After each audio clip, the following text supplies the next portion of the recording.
Good evening, travelers. Welcome to another What's Up Wednesday. This week, we're going to talk about some personal questions and questions about Jake. So, without further ado, I'm going to start out with some personal questions. First question is how old am I? I am 62 years old. I will be 63 in December, which brings me to my second question. When's your birthday? My birthday is December 17th, and I was born in 1956. Next question is what state are you originally from, and do you go back to visit? Well, I'm originally from Utah. My dad was in the military. He was over in the island of Bermuda where he met my mother. I am what you call a first-generation American because my mother was not an American citizen when I was born, and she later became an American citizen and gave up her British citizenship from the island of Bermuda. And do I go back and visit? I have not been back to visit since I was born, except for this last winter. I went and spent several weeks, probably about a month in Utah this year, and I really enjoyed hanging out in Utah. Was I ever married? Yes, I was married. My next question is, how many children do you have? I have 2 children from that marriage, and I have a third child from another relationship, and was married a second time. Anyway, married life was just not for me. I have 3 children that are living. I have 2 children that are not living. Do they like me being a nomad? I think they're happy with me being a nomad because I can come and visit them, and I'm not in their face telling them how to live their life or what to do. I've got 3 good kids. I've got 1 son and 2 daughters. Some of you have seen the 3 monkeys on my dash, my hear no, see no, and speak no monkeys. Now, my kids gave me those because, like I told you, my youngest daughter is blind, so she's see no. And my oldest daughter is deaf, so she's hear no. And then my son, who can get really mean and ornery with me, he's speak no. And yes, I'm Mr. Evil. So that's a joke they have with me, and so I have a hear no, a see no, and a speak no. Anyway, I just thought I'd throw that in for kicks. Now, I also have grandchildren. I have 3 grandsons living, 1 granddaughter that was deceased 2018 June. She was 21 and she had Down syndrome, and I now have a great grandson. So just boys right now. What was your life like before nomad life?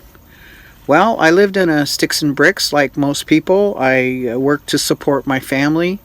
I got some college under the belt so that I could get a better job to afford my children, and we had a little farm, and just done your basic life, working yourself crazy, raising a family, and getting the home and living in the neighborhood. And school comes into that, and school for me, school for them, and all kinds of things. What did you do before RVing? Like I said, I went to school. I was an engineer, a civil engineer, so I worked on highways, and actually I worked in a chemical lab testing asphalt, rocks, gravel, all the things that your lovely little tires run on to make sure that you have some good road bed to drive on. I later went on to school again and got my ordination as a minister from Shalom Bible College and Seminary in Des Moines, Iowa. My first degree was from Idaho State University for civil engineering. And then later on, I went back to school in 2011 and got my degree in service dog education from Bergen University of Canine Studies. Next question is, do you take a break from living in the van to stay at your children's houses for a couple of weeks or so? I do stay at my children's houses when I'm in the area. For 2 years I stayed in Fargo, which is my youngest daughter's home, because of her having all of the grandchildren.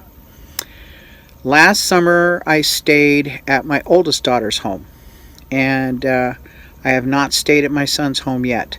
Maybe. I think right now he is RVing it as well. So he's not in a house, but he's in the Oregon area. So I missed seeing him this year.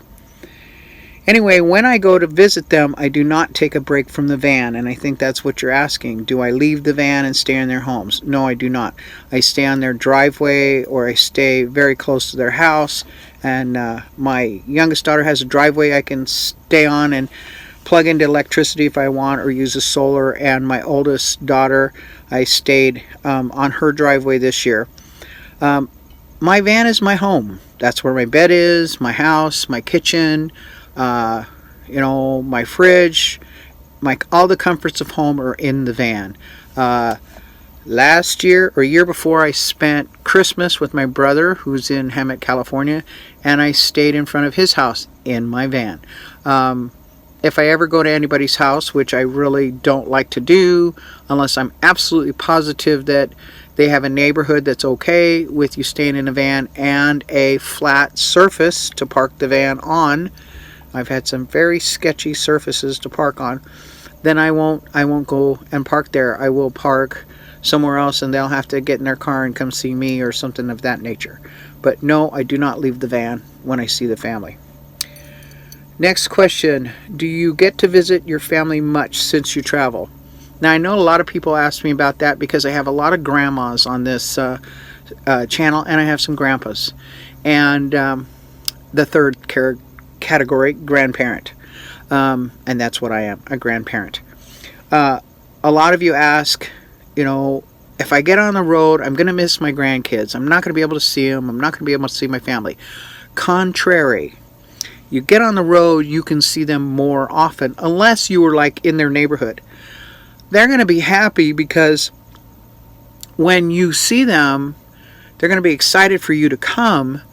But when you go, they're going to miss you, but they're going to be able to live their life without you being much into it. They're going to be able to experience their own life and be their own person. And then the excitement is when the grandparent comes, oh, my grandparents are coming.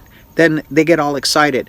So traveling is a good thing. It is a good thing because you do get to see your grandkids, and you do get to see your kids, especially if they're spread all over the country. Traveling's awesome then, because you can go visit friends, family, relatives you haven't seen forever. If that's your thing, you can go and do that. If that's not your thing, there's hundreds of national parks out there. You can go see those. Anyway, then the next one, well, that's it for the personal questions. I have a couple under my education category. So question 1 under that is, have you always been handy and full of building and mechanical knowledge? Pretty much, yes. My father used to take us into the garage and make us watch what he was doing when he worked on cars. He told us he was not going to work on our cars, so we better learn it ourselves. We had to learn how to do different kinds of activities around the house. As far as my building abilities go, as I told you, I went to school to be an engineer, but I've always had an artistic mind and an artistic eye, and love to build things, to design things, to create. I love to take one-dimensional objects and turn them into three-dimensional objects. I like to invent. I am an artist. I paint things, and let's see. That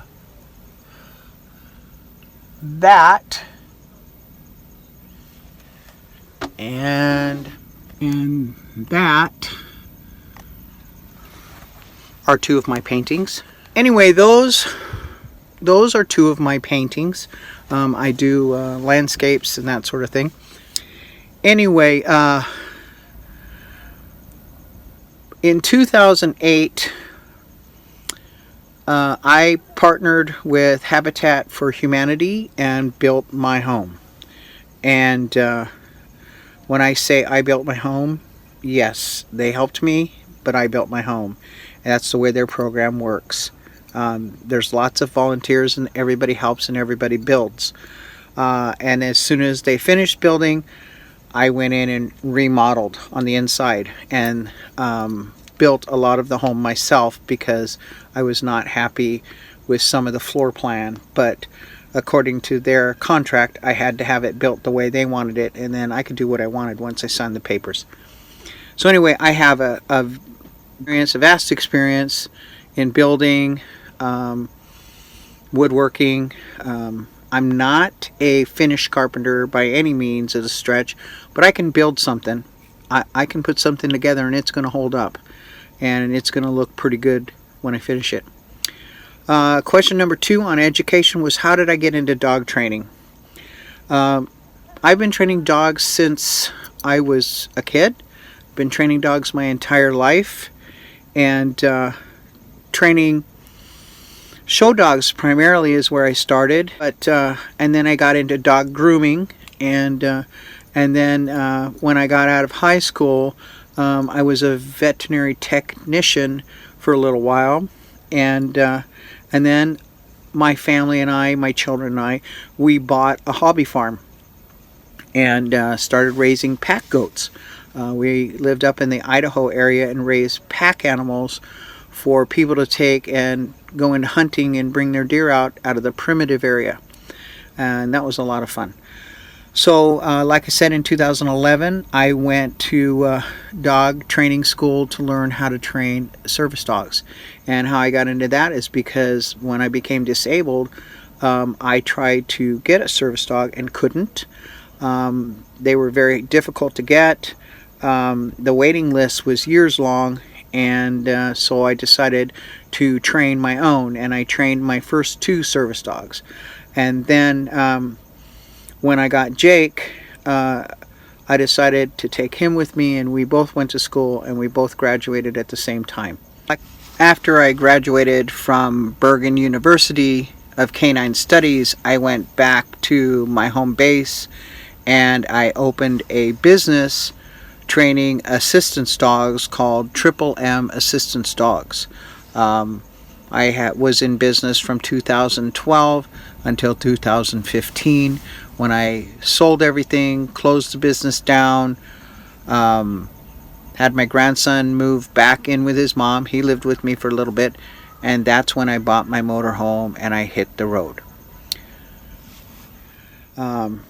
So that's about it for this week's What's Up Wednesday. You have kind of a layout on my personal self and some of my educational self, and next week we'll hit on some other topics. I've got several lists here, and I'm going down the list of some of your most important down to probably some of the least important. I'm kind of mixing them up. But anyway, thanks for coming along for another What's Up Wednesday. Hopefully I've answered some of your questions.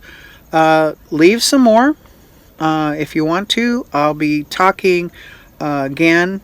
I've got questions about Jake, some about the nomadic life, some budget questions, cooking, technical questions, safety questions, where I go, and just general on the road living and boondocking. If you have any other topics or any other questions, just leave them in the comments. Thank you for coming along for What's Up Wednesday. And remember, always follow your heart, embrace your dreams, and cherish your life. And get out there and have some fun today. All right? Thanks. Bye-bye.